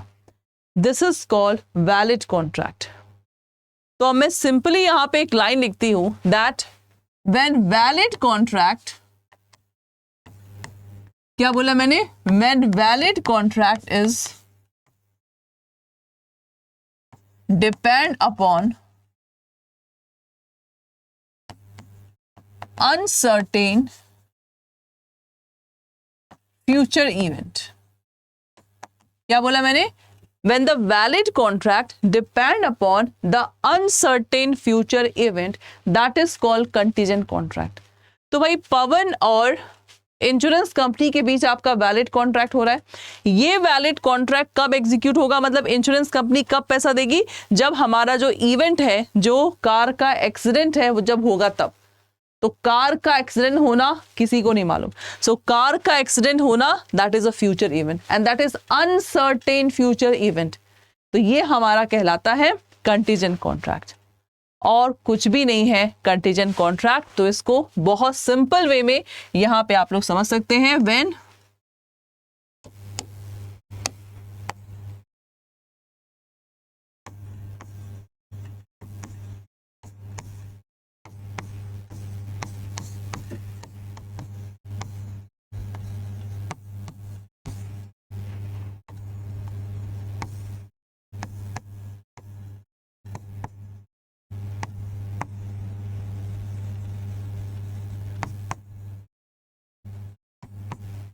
When the valid contract is depend upon the uncertain future event, this is called what? Contingent contract. तो एक सिंपल सी परिभाषा मैंने आप लोग को बता दिया है. तो यहाँ पे अब जो इसमें लिखा है contingent contract, the performance of the promisor is dependent on the fulfillment of certain condition. These contract create obligation on the promisor only if the condition collateral to the contract. तो जो हम लोग का कंडीशन है, जो event है, वो contract से क्या करता है? डिपेंड है. तो कॉन्ट्रैक्ट एग्जीक्यूट तभी होगा जब आप लोगों का इवेंट घटना होगी. तो जितना भी आप लोगों का इंश्योरेंस का एग्जाम्पल है, all the insurance example are the example of this one. जितना भी आप लोगों का इंश्योरेंस का एग्जाम्पल है, सब आप लोगों का क्या कहलाएगा? कंटीजेंट कॉन्ट्रैक्ट कहलाएगा.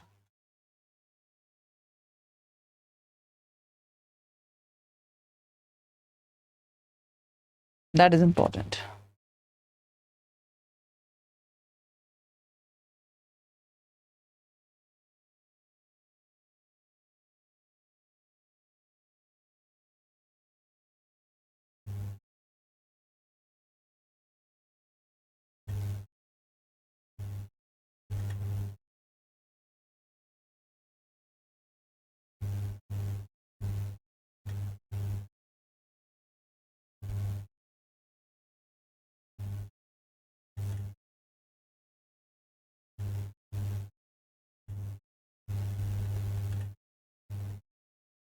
Okay class, done. चलिए, अब आप लोगों का नेक्स्ट टर्म क्या है यहाँ पे? जिसको जो भी डाउट हो प्लीज यहाँ पे आप लोग कमेंट बॉक्स पे डाउट्स को पूछ सकते हैं. तो देखिए क्लास, आप लोगों के इंडियन कॉन्ट्रैक्ट एक्ट में जो कंटीजेंट कॉन्ट्रैक्ट है सेक्शन 31 क्या बोलता है? देखिए, इफ टू और more parties enter into contract to do and not to do something, if the event collateral to the contract does and does not happen, it is called contingent contract. और example सुन लो contingent के. Nikita ma'am ने स्नेहा के साथ contract किया, ठीक है. मैंने स्नेहा को बोला कि स्नेहा, मैं तुम्हें अपनी पुरानी कार तब दूंगी जब मैं दिवाली में नई कार खरीद लूंगी. तो मेरा पुराना कार स्नेहा को देना, ये किस पे डिपेंड है? जब निकिता मैम नई कार खरीद लेंगी. That is called contingent contract. Is that okay? So जितना भी आप लोगों का इंश्योरेंस का कॉन्ट्रैक्ट है, insurance contract, indemnity contract and guarantee are example of contingent contract. देखिए ध्यान से, इंडेमनिटी क्या होता है ये हम नेक्स्ट इवेंट में पढ़ेंगे. गारंटी क्या होता है ये हम नेक्स्ट इवेंट में पढ़ेंगे. अदरवाइज इंश्योरेंस का हम लोगों ने सारा सेगमेंट यहाँ पे कर लिया है. तो class, A promises to pay B the sum of 20,000 rupees if there is damage to the house from fire. अब क्लास ये मत देखो यहाँ पे क्या इवेंट है. जब कोई क्वेश्चन पूछा जाए ना, तो आपको क्वेश्चंस का बेस समझना है. यहाँ पे A ने प्रॉमिस किया B को कि वो 20,000 रुपए देगा अगर उसके घर को डैमेज हो गया. किससे? आग से. The payment of the amount is contingent of the house of being destroyed by fire. If there is no fire, अगर आग नहीं लगा, B cannot claim the amount from A who is not liable to pay since the fire that was collateral condition did not happen. आग लगेगी तब जाके पैसा मिलेगा, आग नहीं लगेगा नहीं मिलेगा. That's it.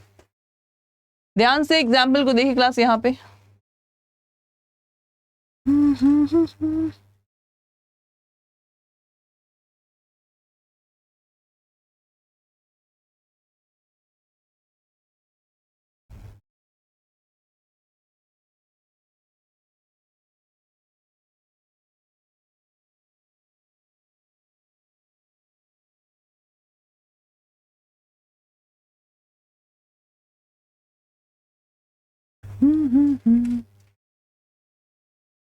जिसको जो भी डाउट हो प्लीज आप लोग यहाँ पे कमेंट बॉक्स पे पूछ सकते हैं.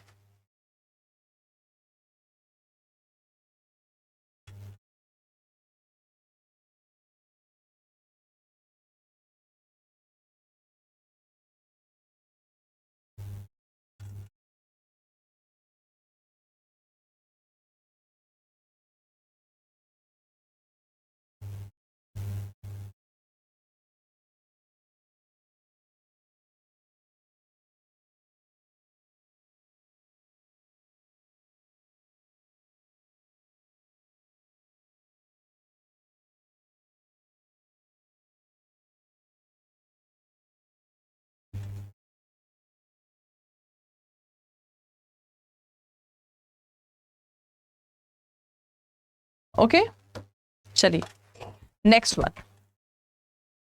अब जो नेक्स्ट सेगमेंट है हम लोगों का, that is what quasi contract. तो भाई क्वाज़ी कॉन्ट्रैक्ट को बहुत ही सिंपल टर्म में मैं आपको समझाऊंगी. कॉन्ट्रैक्ट का फॉर्मूला तो यहाँ पे सबको समझ में आ गया ना. What is contract formula? Offer plus acceptance is equal to promise, promise plus consideration is equal to agreement, agreement में लॉ इन्फोर्स करेंगे, that is called contract. So class contract तो सबको ही समझ गया. अब क्वाज़ी कॉन्ट्रैक्ट क्या होता है भाई? पहले कॉन्ट्रैक्ट हो गया, बाद में आप क्या कर रहे हैं? फॉर्मेलिटीज को पूरा कर रहे हैं. This is called quasi contract. इसका बेस्ट एग्जाम्पल जो कि मैं हमेशा से आपको देती हूं, देखो ध्यान से, ये क्या है? पिज्जा. रुक जा भाई, ये पिज्जा लग रहा चलता ही रहेगा. ये क्या है क्लास? सपोज आपका पिज्जा है. अब एग्जाम्पल सुनिए ध्यान से. सपोज निकिता मैम ने पिज्जा ऑर्डर किया, ठीक है. मेरे बगल में महक रहती है, मेरे घर का नंबर है 101, महक का है 110. मैंने पिज्जा ऑर्डर किया, डिलीवरी बॉय ने क्या किया? गलती से महक के घर में पिज्जा डिलीवर कर दिया. निकिता मैम ने डोमिनोज से ही किया था भाई. आधा घंटा हो गया मैम को वेट करते करते, अभी तक पिज्जा नहीं आया. महक तो बहुत खुश हो गई, पिज्जा आ गया. महक ने घपाघप पिज्जा खा लिया. अब मैम ने फोन किया, भाई मेरा पिज्जा कहाँ है? मैम हमने तो आपका पिज्जा डिलीवर कर दिया. मैंने डिलीवरी बॉय को कॉल किया, मैम मैंने डिलीवर कर दिया. मैंने बोला कि भाई तू इधर आ पहले. डिलीवरी बॉय आया, देखा तो और यार मैम मैंने इनको गलती से कर दिया. और महक भी देखो कोई कॉल वॉल नहीं, महक को लगा कि किसी फ्रेंड ने दे दिया, चलो मैं पिज्जा खा लेती हूँ. अब यहां पे जब महक ने पिज्जा खाया, she have done the contract, but now Mahak free में पिज्जा कैसे हजम होगा यार? तो महक को पिज्जा का पैसा देना पड़ेगा, या तो एज इट इज पिज्जा क्या करना पड़ेगा? एज इट इज पिज्जा यहां पे निकिता मैम को देना पड़ेगा. तो यहां पे आपने देखा भाई, जब पिज्जा खाया she have done the contract. जब पिज्जा खाया she have done the contract. Now formalities. Formality का मतलब अब भाई ऑफर, एक्सेप्टेंस, कंसिडरेशन, ये सब आप लोग का होगा. So this is what quasi contract. तो ये आप लोगों का पिज्जा का एग्जाम्पल हमेशा मैं देती हूँ, सो दैट आप लोगों को चीजें यहाँ पे याद रहे. So quasi contract is basically an agreement between two parties that is imposed by law where no explicit contract previously existed. This is called quasi contract. और दूसरा एग्जाम्पल सुन लो, दूसरा एग्जाम्पल सुन लीजिए. जैसे मैंने भाई बाइक बनाने को दिया मैकेनिक को, बाइक का ब्रेक खराब था, बट जब वो मेरा ब्रेक बना रहा था उसने देखा कि भाई बाइक में जो जिसमें पेट्रोल फिल किया जाता है उसमें लीक हो रहा है. उसने फोटो क्लिक करके मुझे भेज दिया व्हाट्सएप पे. मैंने जब सपोज देखा नहीं, उसने बना दिया.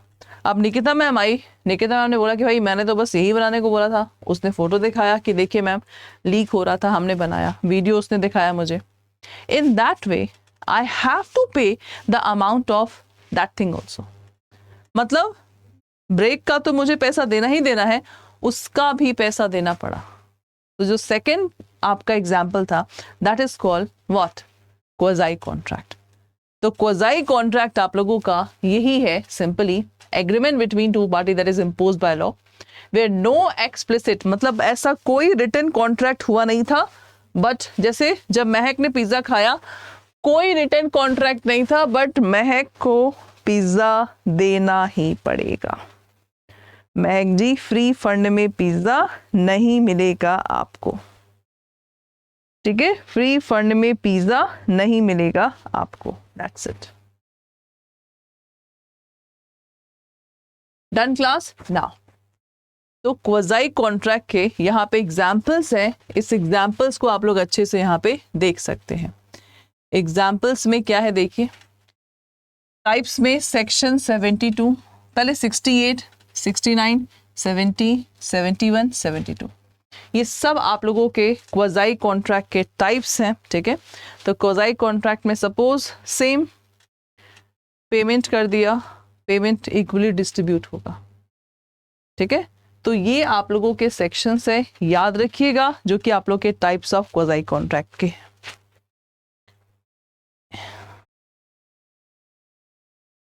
Done class?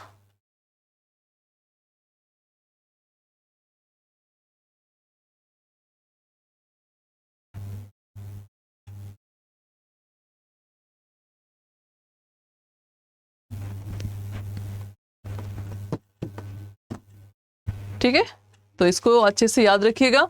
अब देखिए कॉन्ट्रैक्ट और क्वाज़ाई कॉन्ट्रैक्ट में बेसिक आप लोगों का डिफरेंस क्या है। यहाँ पे डिफरेंस देखा मैंने। Formation, the normal contract is formed after the mutual concern between two party, और quasi contract that is not created by concern of two party but comes into existence of the citing law. Is that okay?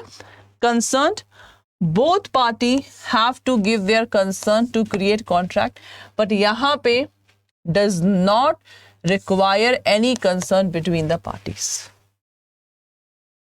ठीक है। उसके बाद the major element of contract is offer, acceptance, consideration, intention, और यहाँ पे the basic element is benefit conferred, recipient awareness and the absence of voluntary consent. Enforceability, the simple contract is fully enforceable by law within the specific term, और यहाँ पे unjust enrichment, ये word याद रखिएगा। आप लोग का क्वाज़ाई कॉन्ट्रैक्ट का जो कॉन्सेप्ट है वो अनजस्ट इनरिचमेंट के बेस पे भी आ सकता है। सो अनजस्ट इनरिचमेंट इज बेसिकली कोई किसी की चीज़ फ्री में नहीं यूज़ कर सकता है। Voluntariness, party willingly enter into contractual relationship, यहाँ पे no voluntary agreement between the parties but obligation have to be imposed by law. So class, ये difference आप लोगों का है contract और quasi contract का difference।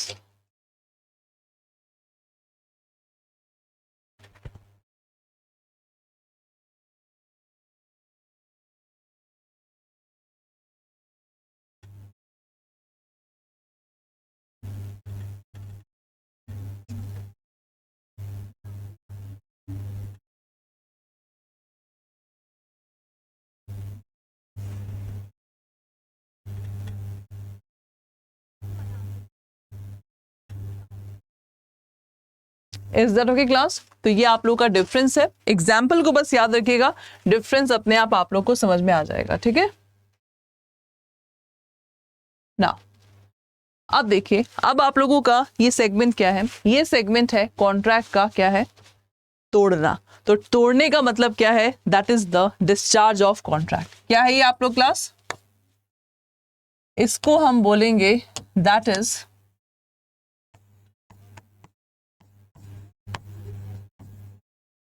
डिस्चार्ज ऑफ कॉन्ट्रैक्ट, ठीक है। कॉन्ट्रैक्ट को कैसे क्या किया जाए? एंड किया जाए। तो ये हमारा सेगमेंट है। तो यहाँ पे क्लास देखिए, सबसे पहला mode of discharge of contract, contract को कैसे एंड किया जाएगा। तो सबसे पहला आप लोग का पॉइंट क्या है? That is by performance. दोनों पार्टी ने क्या किया? परफॉर्मेंस किया। एक्चुअल परफॉर्मेंस और अटेम्प्टेड। जैसे पेंटिंग बनाने को बोला, पेंटिंग बना दिया, पैसे दे दिए, तो दोनों पार्टी ने परफॉर्म कर लिया, कॉन्ट्रैक्ट हमारा and. That is called actual performance. Attempt, भाई कोई भी एक्ट अगर आप लोगों ने अटेम्प्ट भी किया है, ठीक है, तो मतलब आपने परफॉर्मेंस करने का कोशिश किया, दैट इज कॉल्ड, दोनों ने परफॉर्म कर लिया, कॉन्ट्रैक्ट हमारा कंप्लीट। कॉन्ट्रैक्ट एंड, तो मोड क्या है भाई? किस किस वे के जरिए हम कॉन्ट्रैक्ट को एंड कर सकते हैं, ये हम पढ़ रहे हैं। दूसरा क्या है? By impossibility of performance. भाई that is not possible to perform. अगर मैंने कॉन्ट्रैक्ट में बोला चांद टच करके आ जाओ, मैं तुम्हें इतना रुपए दूंगी, दैट इज नॉट पॉसिबल। तो पॉसिबल नहीं है, कॉन्ट्रैक्ट हमारा अपने आप एंड हो गया, ठीक है। Then lapse of time, lapse of time का मतलब टाइम खत्म खत्म। सो लैप्स ऑफ टाइम में जितना टाइम दिया था 1 महीने का, आपने 1 महीने में पैसे नहीं दिए तो कॉन्ट्रैक्ट हमारा ऑलरेडी फिनिश। ठीक है, उसके बाद क्लास अब क्या है, बाय म्यूचुअल एग्रीमेंट। आप इसमें परफॉर्मेंस में ना ये एक्चुअल वाला याद करिए, एक्चुअल परफॉर्मेंस। एक्चुअल मतलब दोनों पार्टी ने परफॉर्म कर लिया, कॉन्ट्रैक्ट आप लोग का एंड हो गया। ठीक है, उसके बाद क्लास बाय म्यूचुअल मतलब पार्टीज के बीच म्यूचुअल एग्रीमेंट के थ्रू भी क्या है, आप लोग का कॉन्ट्रैक्ट यहां पे एंड हो जाएगा।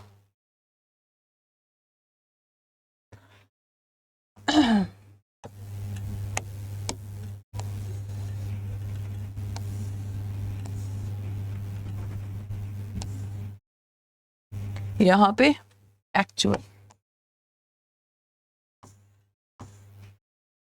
दूसरा है बाय म्यूचुअल एग्रीमेंट। तो म्यूचुअल एग्रीमेंट का मतलब भाई कॉन्ट्रैक्ट में जो पार्टीज हैं दोनों में क्या हुआ है, आपसी सहमति से कॉन्ट्रैक्ट हुआ। ठीक है, और दोनों ने बोला कि भाई कॉन्ट्रैक्ट को क्या कर रहे हैं हम लोग, एंड कर रहे हैं। सबसे पहला देखो, जैसे मान लो ए और बी हैं, ए को मान लीजिए कार बेचना है तो ये कॉन्ट्रैक्ट बनाया है, बी को पैसे देने हैं। अब ए ने क्या किया, इस ओल्ड एग्रीमेंट में कुछ नया चीज ऐड किया। नोवेशन का मतलब क्या होता है, नया चीज ऐड करना। नोवेशन बोले तो नया चीज ऐड करना। ठीक है, नया चीज ऐड किया। मान लीजिए यहाँ पे ऑल्टो कार बेचना चाह रहा था, बट अब इस एग्रीमेंट में बोला, ए ने बोला कि अब मैं अपनी बलिनो कार बेचूंगा। नया चीज ऐड किया, तो नया चीज ऐड करने से पुराना हट जाएगा, अब ए बी के बीच नया कॉन्ट्रैक्ट बनेगा। तो नया कॉन्ट्रैक्ट मतलब पुराना कॉन्ट्रैक्ट हमारा एंड हो जाएगा। देखिए ध्यान से। दूसरा है रेसिशन। रेसिशन का मतलब होता है कॉन्ट्रैक्ट को ही क्या कर दिया, कैंसिल कर दिया। रेसिशन का मतलब होता है कॉन्ट्रैक्ट को क्या करना, कैंसिल करना। यहां मैं लिख देती हूं, ए और बी के बीच में जो कॉन्ट्रैक्ट हुआ था दोनों ने कैंसिल कर दिया, कॉन्ट्रैक्ट हमारा फिनिश। तीसरा है अल्टरेशन। भाई कॉन्ट्रैक्ट में कुछ चेंज किया, तो जो आपने चेंज किया है आप उसको पुराने वाले में खिचर पिचर नहीं करोगे, एक नया सा आप एग्रीमेंट बनाओगे, दैट इज कॉल्ड अल्टरेशन। ठीक है, रेमिशन का मतलब क्या होता है, पुराने कॉन्ट्रैक्ट में 1 लाख रुपए देना था, अब नए कॉन्ट्रैक्ट में कंसिडरेशन कितना है, सिर्फ 1 लाख का था, अब नए वाले में सिर्फ 50,000 का है। तो रेमिशन का मतलब होता है कंसिडरेशन कम हो गया। तो जब कंसिडरेशन कम होता है तो हम पुराने कॉन्ट्रैक्ट में घिचर पिचर नहीं करेंगे, पुराना कॉन्ट्रैक्ट एंड हो जाएगा, नया कॉन्ट्रैक्ट बनाएंगे। ये जितने भी पॉइंट्स हैं ना, इन सारे पॉइंट्स में क्या बेसिक चीज हो रहा है, इन सारे पॉइंट्स में अगर देखा जाए तो जो ओल्ड कॉन्ट्रैक्ट है, ओल्ड कॉन्ट्रैक्ट आपका एंड हो रहा है और न्यू कॉन्ट्रैक्ट पिक्चर में आ रहा है। क्या है, न्यू कॉन्ट्रैक्ट आप लोगों का पिक्चर में आ रहा है। That is important. वेवर का मतलब क्या होता है, वेवर का मतलब होता है त्यागना। भाई पुराने कॉन्ट्रैक्ट में कुछ राइट्स रेगुलेशंस अपोजिट पार्टी ने त्याग दिया, छोड़ दिया, तो उसके छोड़ने से कॉन्ट्रैक्ट हमारा एंड हो जाएगा। और मर्जर का मतलब होता है अटैच करना।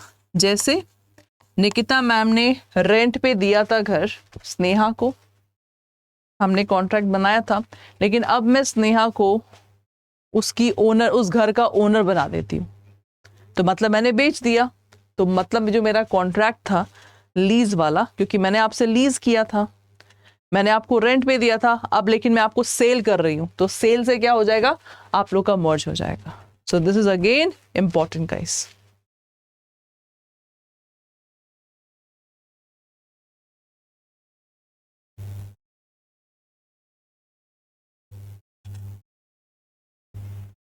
डन।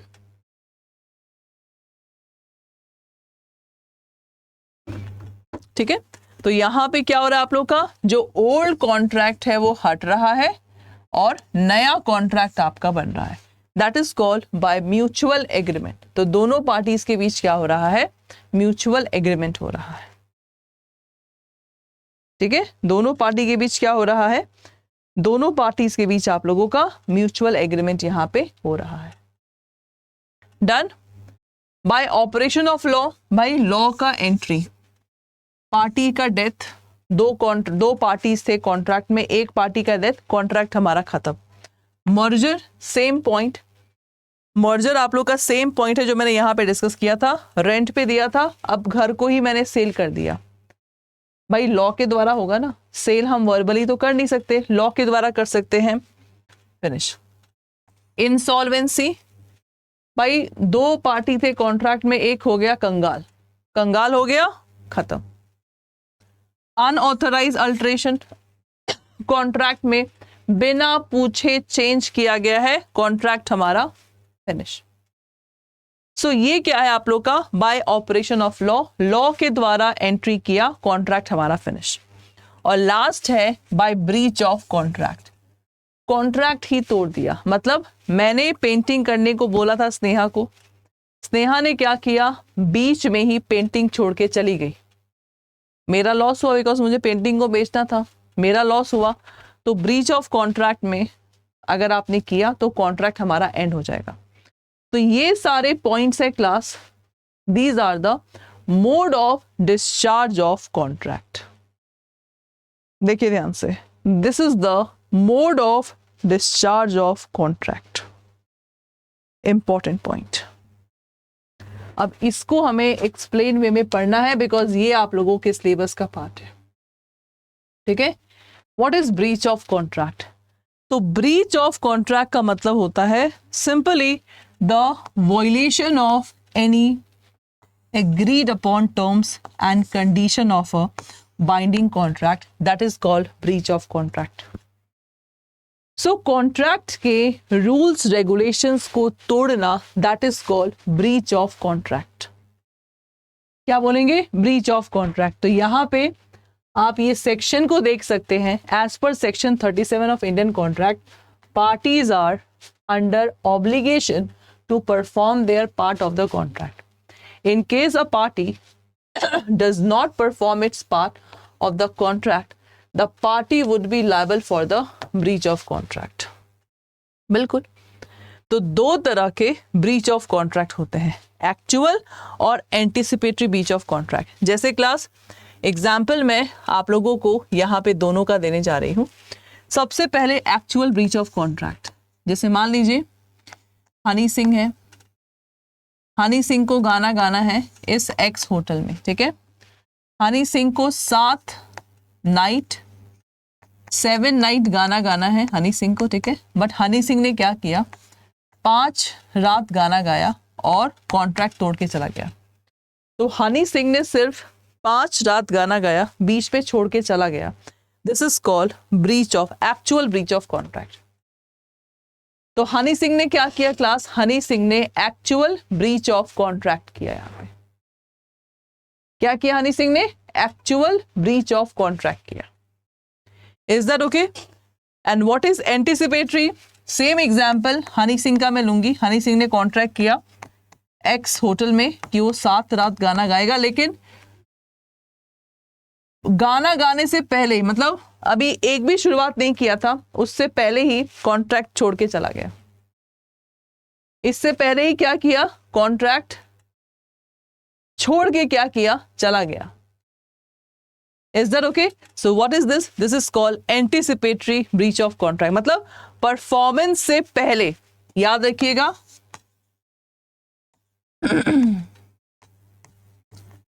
परफॉर्मेंस से पहले कॉन्ट्रैक्ट तोड़ना, परफॉर्मेंस से पहले कॉन्ट्रैक्ट तोड़ना, that is called anticipatory breach of contract. Performance से पहले। और एक्चुअल में क्या है, बीच में कॉन्ट्रैक्ट तोड़ना। क्या बोला मैंने,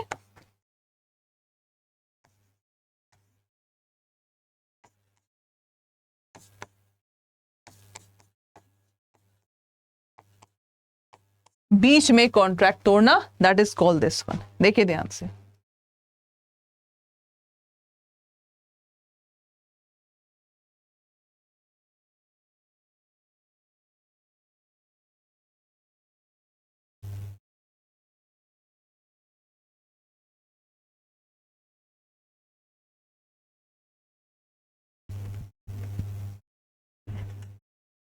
ओके क्लास।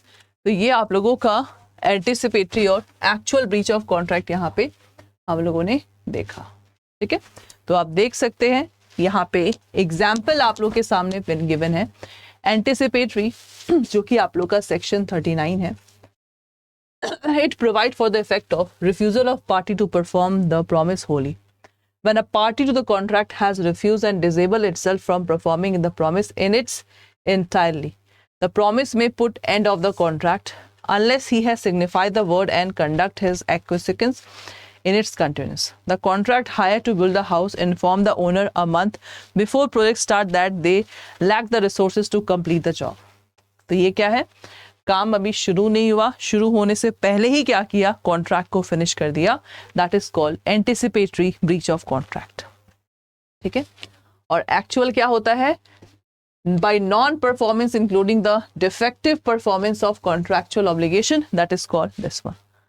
तो जब मीनिंग आप लोग को समझ में आ गया तो आप लोग को ये पूरा बेस समझ में आ जाएगा। देखो, a painter is engage to paint the house by end of the month but begin neither to perform nor fulfill the contract.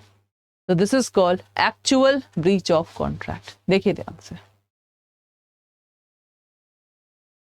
this is actual breach of contract. Okay class? तो remedy क्या क्या है जब breach of contract होता है? तो जिसने contract को तोड़ा, अपोजिट पार्टी सबसे पहले कॉन्ट्रैक्ट को एंड करेगा। रेसिशन का मतलब होता है कॉन्ट्रैक्ट का एंड करना। What is rescission? Rescission means contract का end करना। Okay? Suit for damages. Damages means compensation. Damages बोले तो compensation. Suit for specific performance. मान लीजिए भाई हनी सिंह के नाम पे टिकट बिका है और हनी सिंह बोल रहा है कि मैं नहीं गा सकता, बट मेरा ह्यूज लॉस हुआ, तो मैं कोर्ट से बोलूंगी कि आपको ही परफॉर्म करना है, तो मैं स्पेसिफिक परफॉर्मेंस का क्लेम कर सकती हूँ। सूट फॉर इंजंक्शन, इंजंक्शन का मतलब होता है कोर्ट का ऑर्डर। तो भाई कोर्ट ऑर्डर देगा, कोर्ट ऑर्डर देगा आप लोगों का to do and not to do, that is called injunction, court का ऑर्डर। और suit for quantum marriage, quantum marriage का मतलब होता है जितना काम किया, जितना काम उतना दाम, जितना काम उतना दाम, that is called quantum marriage. तो भाई अगर हनी सिंह ने 5 गाना गाया है 7 गाने में से, तो 5 गाने का क्या मिलना चाहिए, 5 गाने का पैसा मिलना चाहिए। So this is called breach of contract. This is called quantum merit. जितना काम उतना दाम चाहिए. So class, that's all for today's and I hope so you people like the session. तो जितने भी यहाँ पे कैंडिडेट्स हैं, do not forget to subscribe the channel जहाँ पे आप लोगों को रफ्तार सीरीज में हर एक सेशन का यहाँ पे आप लोगों को मेन मोटिव है आप लोगों का सिलेक्शन सिंगल और फर्स्ट अटेम्प्ट में करना। तो जितने भी यहाँ पे कैंडिडेट्स हैं इस सेशन को लाइक करना बिल्कुल मत भूलिएगा और प्लीज प्लीज प्लीज अपने डाउट्स को कमेंट बॉक्स पे जरूर पूछिएगा। Thank you class.